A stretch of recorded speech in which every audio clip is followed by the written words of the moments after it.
Welcome back to Aberdeen and the Taom Shootout. It's day one and we are 8 matches through. We have a couple more matches left this afternoon before we take a quick break and come back this evening for another 10 group stage matches. Our match number 9 sees an all-Scottish battle between Martin McIntosh, who you see on your screen right now, versus Fraser Allen. Martin has been one of the guys behind the scenes putting a lot of hard work to make this happen. So you hope to see good things for him on the table, although it's going to be difficult, the amount of work he's put in to really concentrate on the pool. And then our final match of the afternoon will see Alan Dixon versus Dennis Taylor, a 1985 World Snooker Champion. That is a match I think we're all looking forward to seeing. Oh, dry break for Martin to start his tournament off.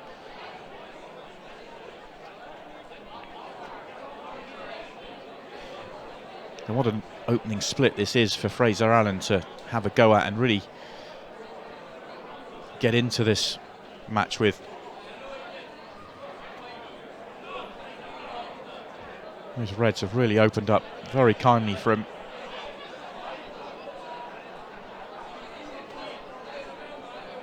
Fraser's also a local man. I think he's from the Aberdeen area as well. And he'll have plenty of support out in the arena, as will Martin. I think it's been a little bit unfortunate for the guys in the event from Aberdeen. They've all been drawn in the same group.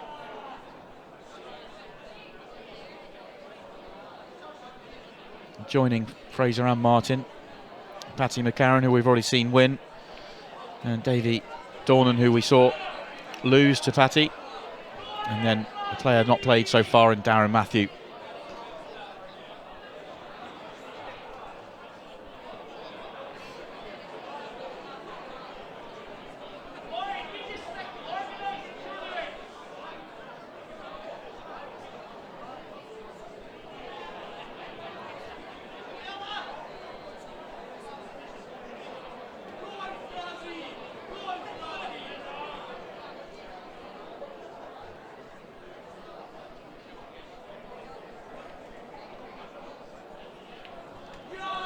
Well, a great start for Fraser Allen.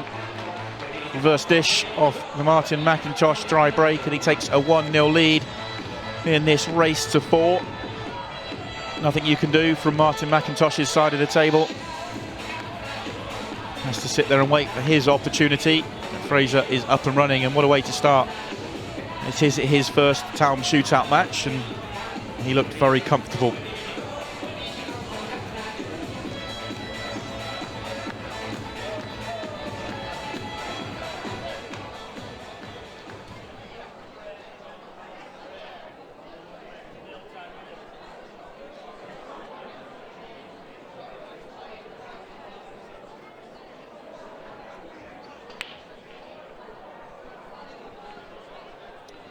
Well, Fraser Allen to break, and he comes up dry as well.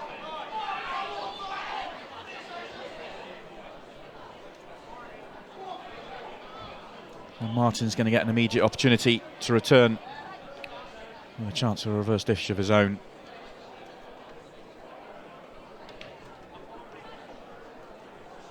He's got slightly more work than Fraser had for his, but there's an opportunity. Yellows all have a pocket. Black goes as well, just a couple near cushions, and he may have to take yellow to the bottom right before the one on the side rail. I think he was trying to flick the red out of the way. As I'm rejoined in the commentary box by George Riley. Yeah, had a nice little sample of the atmosphere in the arena for that James Jack match. Looked fairly confident, didn't he, the Playboy? Well, he always looks confident. But he played some pretty good stuff. We are building to one of our big matches of the day, our first sighting of Dennis Taylor in the very next match, which is something I think we're all looking forward to. Did he pop in and say hello, Dennis? Yeah, Dennis did come in and have a few words. Just had a chat with him now. Yeah, I'm not sure he's got a huge amount of idea of what the rules are. You could say that about snooker. Well, yeah. He did said he was jet lagged from his trip from Manchester. Well, he came from Manchester as well, did he?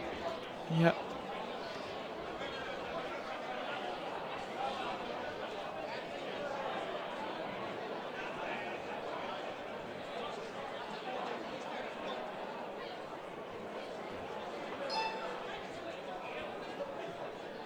It was a strange one for me. It's the first time I've got to meet Dennis, and he started telling me a story about Alex Higgins, and I wanted to put the commentary mic down and just have a chat.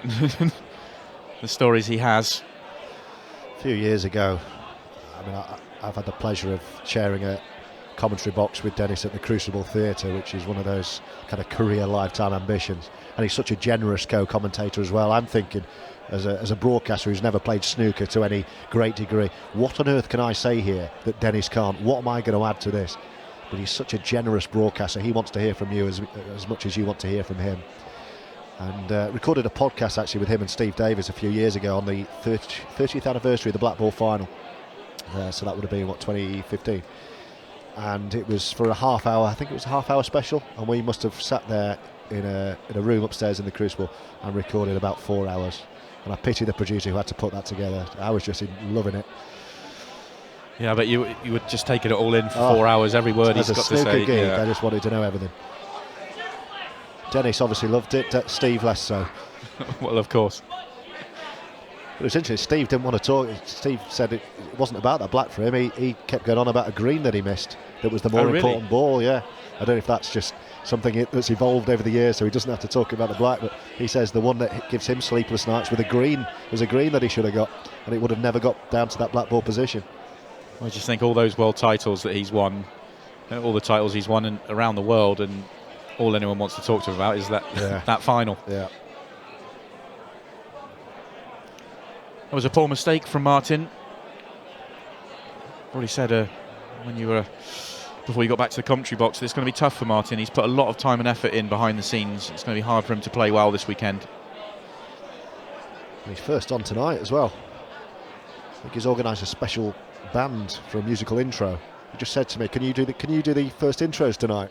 I said, "Why?" He's got a little surprise for you. Got a piping band, I believe. Yeah. So I said I'd have a word. Maybe do the start of the show live, get the first players out, and then come and rejoin you. Obviously, I'm not the boss, but we'll see if we can have discussions about doing that. I think we can work something out. 7 o'clock we're back, by the way. I hope you've enjoyed our afternoon coverage. Been a mixed bag this afternoon, hasn't it? A couple of awful games, let's be honest, but one. I mean, Chris Manning, I would have paid to be here rather than be paid to commentate on it. Yeah, so good. It really was. So good. Special performance. And he's on tonight against Liam Dunster. And after Liam lost today, that's going to be brilliant. It's a massive match for Liam. That's the problem when you lose your first match when you're one of the big favourites. All of a sudden he's got to go up against one of the other big favourites and almost need to win. Yeah, I'll run you through what we've got in store for tonight in just a moment. Let's see if this is end of frame. That's rolling, but okay. Shouldn't be a problem, but it's kind of black-eyed miss. We've already seen one miss like this today, and we're talking about it a little bit earlier. These middles are quite severe. The corners have been playing generous, but the middles not so much. Yeah, there was one I thought was in, wasn't there, a couple of matches ago, and it wasn't. That is well played, well cued. Mad Mac will be breathing a little bit better. He's on the board at 1-1. I'd say first 4 matches tonight look great. From a 7 o'clock start, Martin McIntosh straight back up against Paddy McCarran. So they will be 2 good intros. Maybe I will go and do them. Then it's Barry Nicol against Mr. Magic Mark Boyle. Then Callum Singleton against Jordan Shepherd, followed by Chris Melling against Liam Dunster. 4 great matches to start tonight. Yeah, 4 brilliant matches. That Callum Singleton versus Jordan Shepherd match, I think, could be a big match in that group. I think probably Jordan, obviously one of the big favourites for the tournament. Callum, the way he played in his first match, he could really take it to Jordan in that match and put Jordan under pressure. So I'm really looking forward to that one. But yeah, Chris Melling versus Liam Dunster, that's probably the match of the night. Now then, well, that settled Martin down.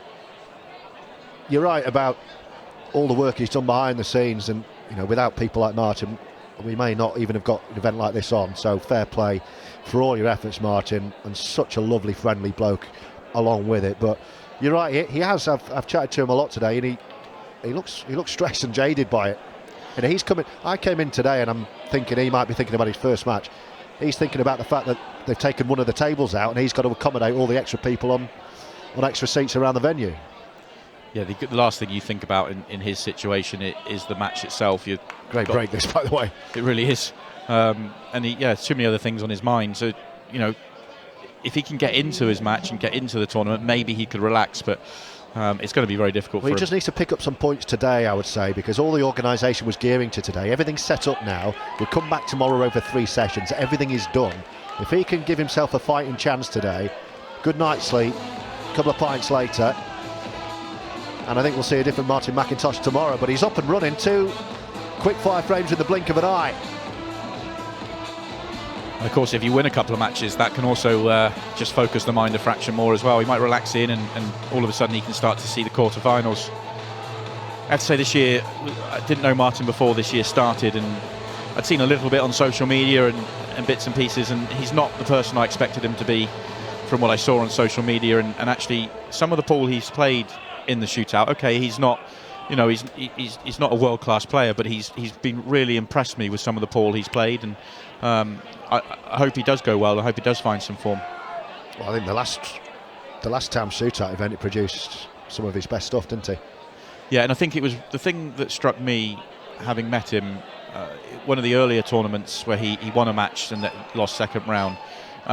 He wants people to, you know, to say, he wants to show people that he can play pool. He doesn't want to be just this guy on social media, this flashy guy with the loud trousers or anything like that. He wants to actually, you know, show what he can do on the table as well. And I think that run to the semi-finals in Newbury was massive for him.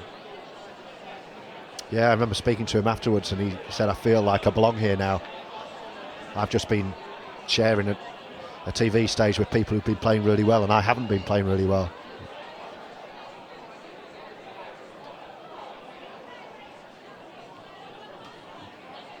It was only a great performance from John McAllister that stopped him from potentially taking that run further. But in John, he did run into one of the best players around right now.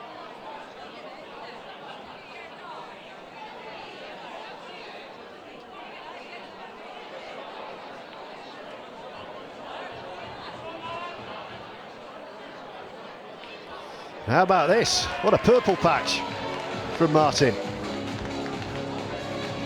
Well, he was a little bit scrappy in winning the second frame. The next 2 frames, nothing but excellent pull from Martin McIntosh. Just 1 frame away now from his first victory, and looking a lot more relaxed and a lot more focused.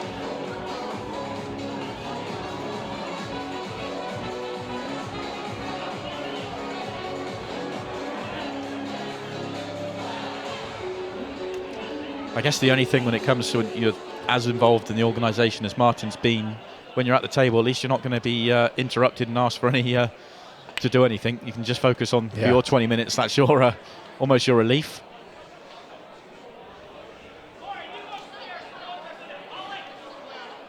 It's a great chance to wrap the match up in quick time. This would be, if he does clear up here, the quickest match of the day.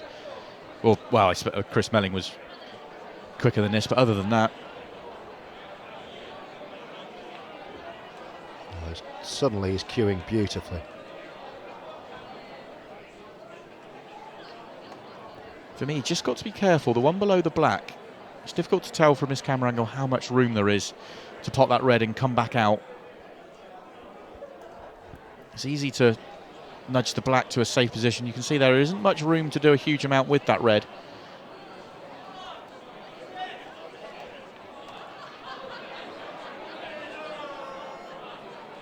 I'm not sure, can he just drop this in and still be able to pop the one he's hampered over? Yes, just about. Had to pinch the pocket. That's a much better shot than it looked.